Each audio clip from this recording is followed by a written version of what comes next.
Young or old, every day starts the exact same way. You open your eyes, even if you don't want to. And it's here we find ourselves in a far-flung future. One where Steve Rogers, the icon who was once known as Captain America, has become a withered shell of his old self. Still, there's a silver lining. Steve might have become a powerless old man, but at least he gets to spend the twilight of his years with a wonderful partner named Rosa. However, in spite of Rosa's attempts to at least make old man Steve's days just a bit brighter, today hits different. It's August 13th. I don't get to forget. Shortly after, Steve walks out of their home to meet with his old bud, Luke Cage. Like him, the years have worn Power Man down. Come on, man. Matt's waiting in the park. Sorry, Luke. Slow start.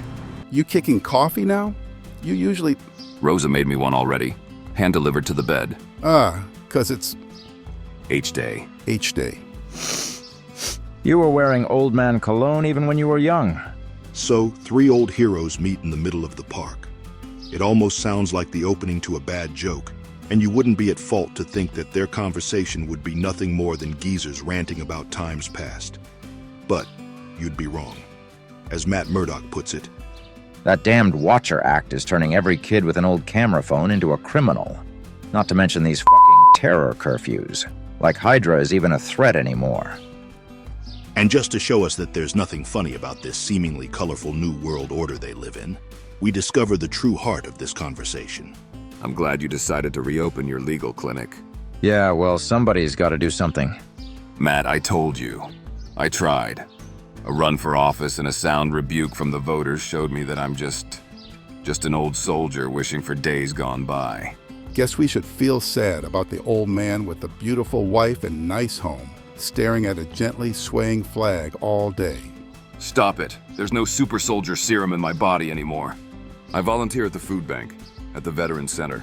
What are you doing, Luke? Oh, I've got my thing. Don't you worry about me. But I'm just an ex-mayor. You're a symbol. Rights are being squashed, and your voice means something against that. For an old soldier like Steve Rogers, the days of socking evildoers in the chin are long gone. Later that evening, he comes home to go about his and Rosa's usual routine. But not even the confines of their flat are enough to keep the mess happening in the wider Marvel universe out. What the blazes? History painted Johann Schmidt as Hitler's right-hand man. But recent evidence shows Schmidt worked against Hitler, trying to take the Führer down from within the Third Reich. Episode 1, The Lost Nazi, debuts 9 p.m. tomorrow night, only on FNN. Schmidt only tried to take down Hitler so he could lead the Nazis. How can they? Steve, they're just trying to whip up some fake controversy. Don't fall for... Nobody cares about the truth anymore. Nobody. Somewhere else, James Stark, the current head of Stark Industries and this era's Iron Man, wakes up in his room when his confidant, Kyle Jarvis, informs him of a couple of tasks they have to do. On one hand, there's the fact that Stark Industries has become the United States' primary defense contractor in this reality. On the other hand, the FBI also let us know we may have to help talk down an old friend. not long after, Steve appears on a talk show with James. And much like the real world, it doesn't take long for this on-air conversation on the news channel to devolve into a smear campaign against people who actually know what they're talking about. Mr. Rogers here has suddenly become quite vocal that this docuseries shouldn't air, slinking out of retirement only when it's his legacy in danger of being tarnished. That's not even remotely true, James. The Red Skull was a monster. A lot of good men and women died trying to stop him. This travesty of reporting is a slap in the face to those heroes. And it's here we discover the sordid details behind H-Day.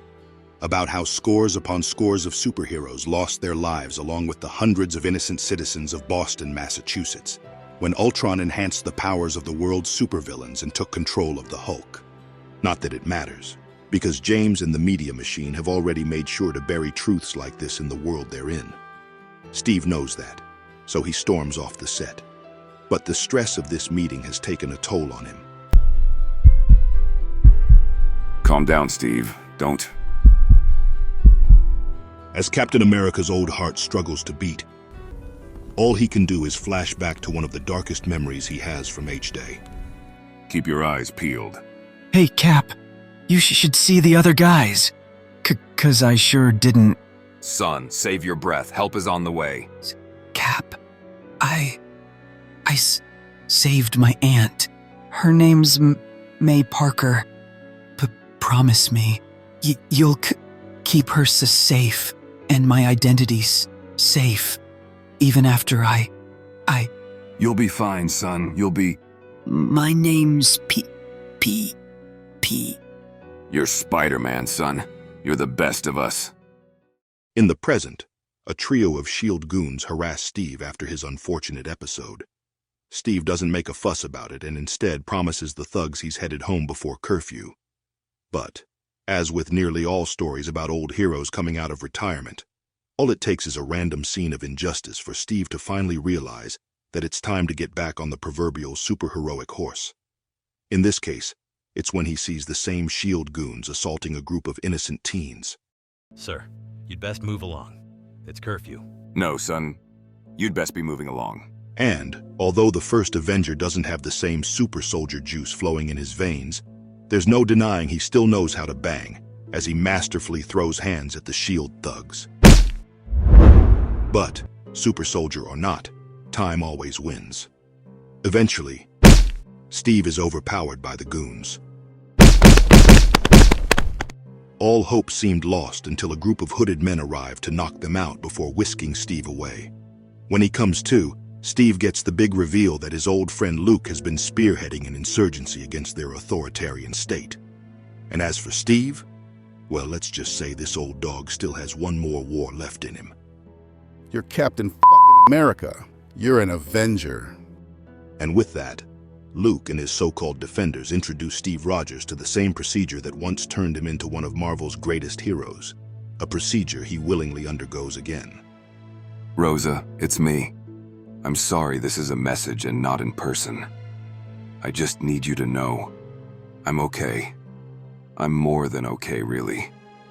I won't be home for a while because there's something I need to do. I'm opening my eyes, and hopefully the eyes of others. But I can't do it alone. I'm going to assemble the Avengers. It doesn't take long before Steve, once again donning his emblematic Captain America suit, makes moves against the regime with the help of Luke and his Defenders faction. As the Star-Spangled Avenger, Steve has turned their hideout into a sanctuary for the downtrodden citizens of the United States. But behind the scenes, insidious forces have caught wind of the hero's return. The original Cap? Yeah, it's him. Old man freaked on TV with me, then went and took some swings at cops. Looks like he got recruited by those underground losers. So we should call in the Avengers, right? The last thing we need is some accidental footage of our Captain America punching a geriatric soldier. No. More concerning, however, is when we find out who truly runs these United States. Who do you think you are? I'm the president, and frankly, you're just some CEO. I'm the CEO. Hey, help! Of America. And you? You're just the mascot. Here's the secret to the Secret Service. They work for us. And you know damn well you work for us too. It's our money that put you in this seat. We'll take care of Steve Rogers for you. You're welcome.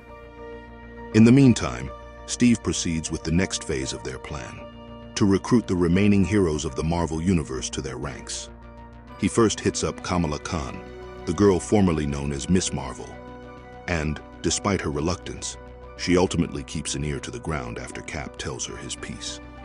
Shortly after, Captain America and the Defenders would ramp up their recruitment operations by hijacking the city's signals to broadcast a classic rousing speech by the shielded Avenger. On the other hand, we find out that Kyle Jarvis isn't who he says he is. In truth, he's none other than the Red Skull. What's worse is that he's working with the same villain who caused H-Day, Ultron. As for Steve, the old soldier resents how the country's herds of civilians outright refuse and even condemn his call to action. But his spirits are lifted with some wise words from Luke. We don't do this shit to be liked. We do it because it's right. Bad people are doing bad things, so we stop them. Yeah, it would be easier if the world was with us. but we'll do it on our own if we have to, like always. A sliver of hope arrives when the defenders gather some much-needed intel. One where they discover the whereabouts of their old friend and James's own father, Tony Stark, the original Iron Man. Our saga only escalates from here, as Captain America infiltrates the Supermax prison known as the Raft, the same place where James has been keeping Tony's head in suspended animation as a means to create Stark Industries' newest inventions, all of which James has taken credit for. On top of that, the Raft has stopped housing actual superpowered criminals and has instead turned into a gulag for activists and intellectuals opposing the current US regime. And, although this rescue operation doesn't go as smoothly as Steve had hoped, he got more than what he came here for. On one hand, former Thunderbolts member and Marine Corps sniper Bullseye has finally wised up to the regime's insidious ways and has decided to join Cap and his defenders. For another, Kamala Khan has gotten out of the shadows to don her old Miss Marvel suit and help rescue Steve and his companions during this mission. James, on the other hand, has proven irrevocably that the apple did fall far from the tree. The boy has since donned his own Iron Man suit, but he would never live up to his father's legacy. As he puts it, I'm James Stark, and I run the world. I've met men like you. You won't run it for long. And just when we thought all hope was lost, just as James attempts to deliver his Uncle Steve the killing blow, an electrifying turn of events rocks the Raft. What did you do? What I always do in hard times. I prayed. It's been a wolf's age, Captain. Shall we assemble? Not long after, Cap and the Defenders would be able to bring Tony's disembodied head back to consciousness, who reveals to them the real threat of this piece. I saw everything, Kamala. Decades of my boy, my son, spiraling in front of my eyes, and I couldn't... It's not your fault, Tony. America's been twisted. They used you, and... Steve, it's even worse. It's the Red Skull, Steve, pretending to be Jarvis's brother, the CEO of my company. He's got my boy, and he's going to seize the military, reveal himself, and rule as the Red Skull. And when Kamala wonders why the skull-domed fascist would even go so far as to make a show of it all in spite of the fact that he and James have already taken over America, Bullseye gives us one of the most chilling explanations in all of mainstream comics, one that rings all too true. I've been on a lot of missions, all around the world, fighting countries ruled by dictators. They all had the same thing in common. They wanted the world to know they did this. They were all men with irrational egos. Egos that needed history books to underline their name in red, no matter what. Given all these disturbing facts, Luke only has one order to give. Avengers, assemble. Soon after, the newly reunited OG Avengers infiltrate their old home base, Avengers Tower. There, they discover that the current roster of Earth's mightiest heroes under James and the Red Skull's command are nothing but mere illusions they crafted to sway the herd into thinking all is right in the world. To make matters worse, Cap and his crew fail to confront Johan. Instead, they learn that he has already seized control of the US military complex and has just used it to overthrow the current administration that was specifically designed for incompetence. And as for Johan, he has finally decided to come out of his fascist closet with his surrogate son, James Stark. You and I have been running America unofficially for almost a decade now, son. We've fed the sheep so well. Their happy sheep lives are because of us. So now, let us make it official. Let us take America. The Red Skull's schemes inch closer to fruition when he and James take over the White House and assassinate the simpering idiot who was once its puppet president. The Avengers, on the other hand, jump into action to stop the madman from completing his plans. Ultimately, a pitched battle between Earth's mightiest heroes and the Red Skull's faction ensues. Although Tony manages to stop the fascist from carpet-bombing Washington, D.C., but not before James incapacitates him. All the while, Captain America, Luke Cage, and the Defenders mount a counteroffensive against James, the Red Skull, and their armies. Still, Tony digs deep and is able to give his fellow Avengers some much-needed intel on the Red Skull's ultimate weapon, the Hulk. Thor takes to the task and chooses to handle the mean green machine, and it's an epic scuffle that takes them across the breadth of the continental United States. Meanwhile, we discover that Tony has been keeping a huge secret from James this whole time, that his wife and his son's mother, Janet Van Dyne, is still alive and well. In truth, Janet and Tony decided years ago to let her go into suspended animation within the microverse they hid inside James's heirloom, a ring. With Janet's re-emergence as the Wasp, Earth's true mightiest heroes add yet another champion to their ranks. And this one is enough to allow James to realize the error of his ways. Mom? Oh my God, it's really you. I never... Ultimately, the Avengers and Defenders manage to put a stop to the Red Skull's dastardly plans by exposing his intended atrocities to the public. They'll see my lies as truth. I control the media. I control your insipid laws. I let your puppet president's blood wash over me because you don't need a president anymore. When you have a Führer. Hurrah! Smile, Skull. Was ist? The world is watching. Of course, a crazed fascist like Johann Schmidt wouldn't simply take the L. Even after getting his Ultron-crafted armor bashed in by Captain America, the Red Skull continues to prove he's a nuisance when he activates the nuke he's been hiding inside it. This prompts James, who has since sided with the good guys, to try and sacrifice himself by taking the Red Skull's ticking time bomb of a body up in space. And this is where the Avengers truly show their mettle, as Tony shows us. James, what the hell are you doing? Making things right. Dad, I just wanna... It's okay, son. In the end, you did it. You came through, and it's not even the end for you. Dad. You're just getting started, Iron Man. On the other hand, Thor's duel with one of his oldest allies ends on a bittersweet note, as he makes the hard yet right call to finally, permanently take out the Hulk and bring his alter ego, Dr. Bruce Banner, the peace he's been seeking this whole time.